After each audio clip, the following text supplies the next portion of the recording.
दोस्तों, हमारे संग है कलकत्ता हाई कोर्ट का जाने माने वकील अरविंद जी। अरविंद जी से मेरा सवाल है, देश का जो सुरक्षा पद्धति है या सुरक्षा स्थिति है, उसमें जैसे स्थिति अभी चल रहा है, क्या वो यथेष्ट है, सफिशिएंट है या इसके कुछ सुधार चाहिए, डेवलपमेंट चाहिए? आप कानून के हिसाब से, कानून की दृष्टि से कैसे देखते हैं या कैसे विचार करते हैं, ज़रा दर्शकों को बताइए प्लीज़। नमस्कार भाइयों। देश जटिल समस्या से संघर्ष कर रही है। देश में जब तक तथाकथित छल छद्म धर्मनिरपेक्ष पार्टियां रहेंगी, देश नहीं रहेगा। 1947 के घटना के बाद उस समय हम लोग के पास में मजबूरी थी। हम लोग ब्रिटिश के अंडर में थे, ब्रिटिश इंडिया के अंडर में थे। ब्रिटिश को भगाने के लिए हम लोगों ने बहुत सारे कॉम्प्रोमाइज किया और सेक्रीफाइस किया। मुस्लिम लीग जो एक आतंकवादी संगठन है, वो संगठन जिसने लाखों लाखों देश के निरीह शांतिप्रिय नागरिकों की हत्या की, मुस्लिम लीग के बहुत सारे गलत डिमांड को अंग्रेजों ने माना। दूसरी तरफ मुस्लिम लीग जो वल्ली मुसलमानों का अपने आप को नुमाइंदा बोलती है या प्रतिनिधित्व बोलती है, ये सत्य नहीं है। मुस्लिम लीग वल्ली कुछ जो धर्मांध और तालिबान जो है, जो अलगाववादी है, जो कट्टरपंथी है, उन्हीं का ही संगठन है, जिसका समर्थन तकरीबन 50 या 52% मुस्लिम लोग करते हैं। बाकी जो मुस्लिम है वो लोग जेंटिलमैन हैं, देशभक्त हैं, वो लोग सभी के साथ मिलकर रहना चाहते हैं। लेकिन वो लोग असहाय हैं, वो लोग अपने मान सम्मान और अपने जीवन के लिए वो लोग खुलकर प्रतिवाद नहीं करते हैं। देश जब आजाद हुआ तो मुस्लिम लीग देश को टुकड़ा टुकड़ा में बांट दिया।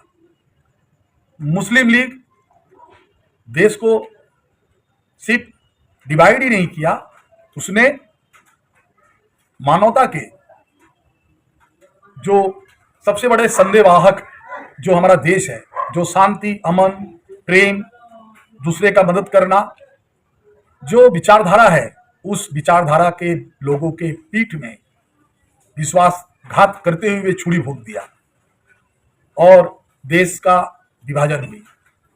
देश का विभाजन धर्म के नाम पर हुआ। कंडीशन यही था, मुस्लिम लीग ने कहा कि मुसलमान अलग रहेंगे, उनके लिए अलग देश बनाओ। और मुस्लिम लीग ने बहुत बड़े हिस्से का, भारत का, देश का बहुत बड़े हिस्से को गैर कानूनी तरीके से मानवता का हत्या करते हुए और ब्रिटिश से वो पोर्शन ले लिया, जिसका नाम आज पाकिस्तान है और बांग्लादेश जो कि पूर्व पाकिस्तान था। हम लोग देख रहे हैं कि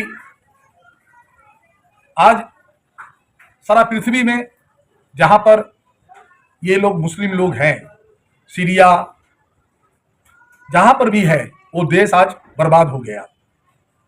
ईरान एक समय वो भी शांति से अपना उन्नति कर रहा था, लेकिन जब वहां इस्लाम का कट्टरपंथियों का बोलबाला हुआ तो वहां पर क्या हुआ?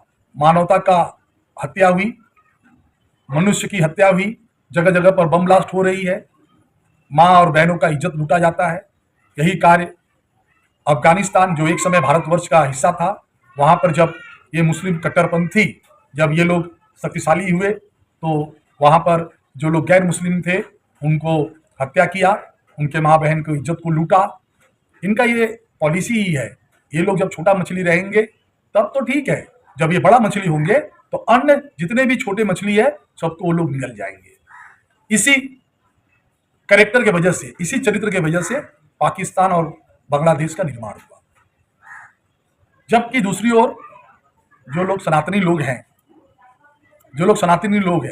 जो लोग का पॉलिसी है कि अहिंसा परमो धर्मस्य, जो लोग अहिंसा का पुजारी है, प्रेम का पुजारी है, सत्य का पुजारी है, जो लोग सेक्रीफाइस किया, एक बड़ा जनसंख्या जो जियो और जीनो दे का फिलोसफी पर जियो और जीने दो, जो लोग इंसान को ही भगवान का रूप मानते हैं, जो लोग इंसान को ही भगवान के रूप में पूजा करते हैं, इतना बड़ा जो जनसंख्या वाला एक देश जिसने सारे पृथ्वी को अहिंसा का पाठ पढ़ाया, प्रेम का पाठ पढ़ाया, और तो और ट्रेडिशन ही उनका है कि अहिंसा अपनाओ, हिंसा मत करो, दूसरे को प्रेम दो, दूसरे को मदद करो, दूसरे को मिलकर रहो, सभी का सम्मान करो, अच्छा कार्य करो, जियो और जीने दो।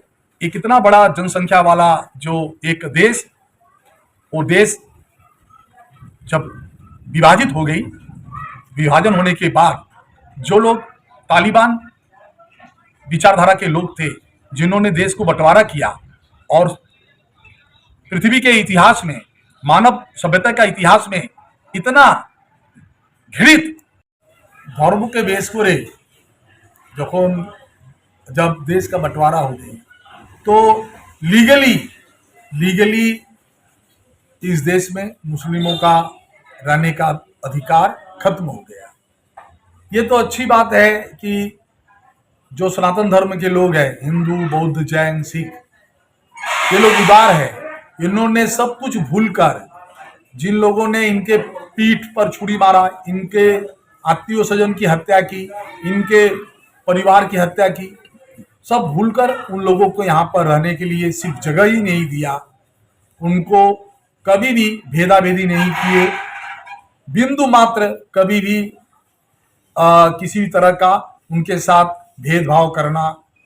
उनको इस देश में राष्ट्रपति बनाया गया है, देश के चीफ मिनिस्टर, राज्यपाल है, देश के सर्वोच्च पोस्ट में है वो लोग, लेकिन उसके बावजूद भी आज हम लोग क्या देख रहे हैं कि तालिबान जो है, मुस्लिम लीग, ठीक, वो चारों तरफ, हिंदुस्तान के चारों तरफ फैल गया है और इसका एक ही मकसद है कि हिंदुस्तान को गजवाए हिंद बनाना।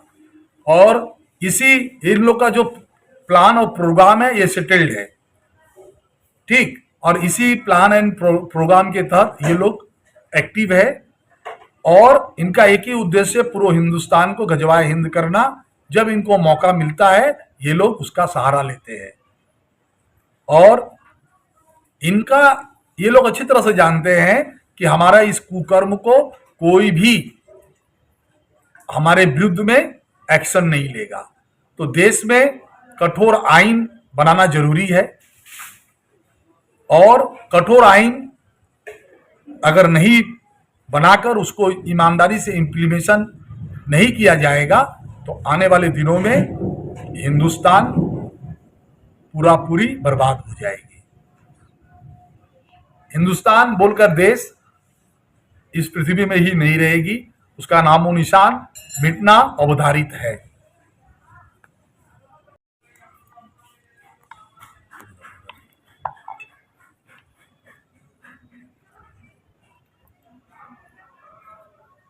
হয়েছে কি, এটা খুব দুর্ভাগ্য কি একটা মানুষ, সে আবার একটা দায়িত্বশীল, একটা দায়িত্বতে উনি রয়েছেন।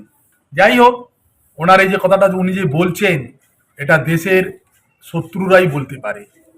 দেশের মধ্যে উনিও থাকেন আর অন্যান্য লোকগুলো থাকে। যখন ওরাই বলে देश किसी का बाप का नहीं है, देश किसी का बाप का नहीं है, যখন ওরা বলে তো দেশ তাহলে সবার আছে, একজনের বাপের নয়। আর দেশের সব থেকে আগে দেশে আইন আছে আর সারা পৃথিবীতে আমাদের দেশের আইন সব থেকে বেশি অ্যাকসেপ্টেবল। সারা পৃথিবীতে আমাদের দেশের ডেমোক্রেসি সবার ঊর্ধ্বে রয়েছে।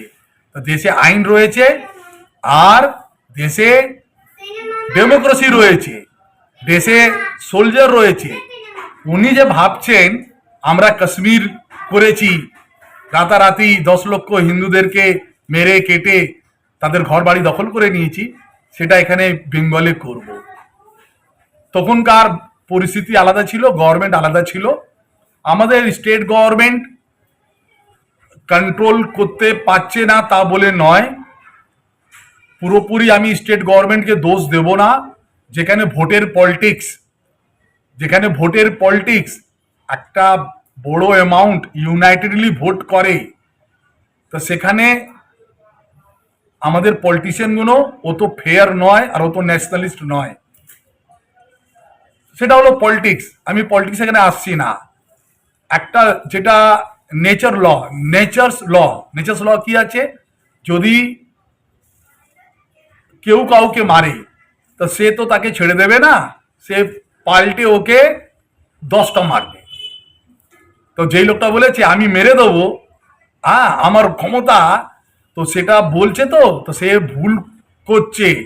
ও একটা মেরে দেখাক, ওকে লোক 10টা মারবে আর ওর নামটাই মুছে দেবে। ঠিক আছে, একটা কথা বলে দিই, লাস্ট কথা আমি বললাম, আমি কথা বলতাম না, ঠিক। আর উনি এই কথাটা কেন বলছেন? এই জন্যই বলছেন, সেটা আমি না, সারা পৃথিবী লোক বলছে, যেহেতু ওদের বইতে কথাটা লেখা আছে, সেই বই তো 24 ঘন্টা পরে আত্মসাৎ করেছে, তো সেই সত্যি কথাটা পেট থেকে বেরিয়ে মাথাটা ঢুকে গিয়েছে। আর উনি সত্যি কথাটাও বলে দিয়েছে কি আমাদের এই কাজ হলো, ঠিক, সেটা আমরা করব। তো আমরাও কিন্তু তৈরি হয়ে, আমি না, অন্যান্য লোকগুলো তৈরি হয়ে রয়েছে। আর আমার স্টেট গভর্নমেন্ট হোক সেন্ট্রাল গভর্নমেন্ট হোক, ওরা অত বোকা নয়। যখন ইন্টারেস্টে ভারতের দেশের রক্ষার যখন বিষয় আসবে, তখন এরা দলগত পলিটিক্স থেকে ঊর্ধ্বে বসে তখন তারা স্টেপ নেয়, ঠিক। আর আপনি দেখুন, এখানকার সিএম শুধু প্রতিবাদ করেনি, যখন ওখানে ফোর্স নেমেছে মালদা আর মুর্শিদাবাদে, তখন কিন্তু কোন রকম ফোর্স করেনি তাকে।